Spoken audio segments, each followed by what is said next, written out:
In the United States, Donald Trump's immigration crackdown is widening, and this time it has reached a 5-year-old child. On Tuesday, federal agents detained a Minnesota preschooler after surrounding his family's car in their own driveway. The boy, Liam Conejo Ramos, and his father, Adrian Alexander Conejo Arias, had just returned home from school.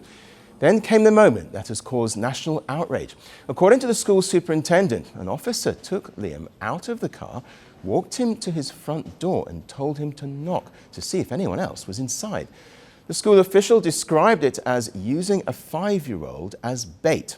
Then another adult at the home begged officers not to detain the child, but that request was denied.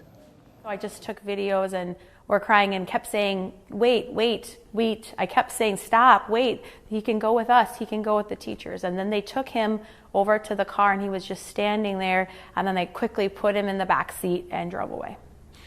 When Liam's older brother returned from school, 20 minutes later, both his father and little brother were gone. By that evening, Liam and his father had been transferred to the South Texas Family Residential Center in Dilley, a facility that houses migrant families. The family's lawyer says both entered the United States legally in 2024 and applied for asylum at an official port of entry. So they did everything right when they came in. They were just trying to secure safety and persecution for their family from their home country. But ICE didn't care about the fact that they had those pending claims and then just arrested them. However, federal officials dispute that version. The Department of Homeland Security says Immigration and Customs Enforcement, or ICE, was carrying out a targeted operation against the child's father, whom it describes as being in the country illegally. They claim his father ran from agents and left the child behind. Officers, it says, stayed with the boy for his safety and later detained him after his father asked that his son remain with him. They also denied the claim that Liam was used as bait. Well, Liam is now one of 4 students from the same Minnesota school district to be taken by ICE in recent weeks. A 17-year-old was detained while heading to school. A 10-year-old was arrested with her mother on the way to a school class.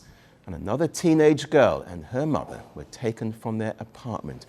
School officials say ICE vehicles have even been seen entering school property. Well, because of this, families are now keeping children at home, and fear is spreading through classrooms. Our schools and communities must be safe places for children and families to thrive. And we need a diplomatic pathway out of this situation. And we are seeking a peaceful resolution, and we need your help. Because at the end of the day, we have whistles and they have guns. Well, the case has also reached Washington. Vice President JD Vance defended the operation during a visit to Minneapolis, saying agents were enforcing the law.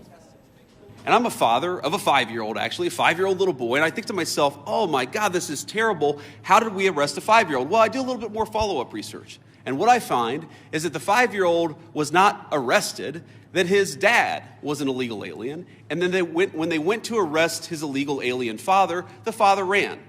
So the story is that ICE detained a 5-year-old. Well, what are they supposed to do? Are they supposed to let a 5-year-old child freeze to death? Are they not supposed to arrest an illegal alien in the United States of America? The civil rights groups and local leaders say the government has crossed a line. Minneapolis has become the center of one of the largest immigration crackdowns in the country, with nearly 3,000 federal agents now operating in Minnesota. Protests have erupted. Schools are on edge.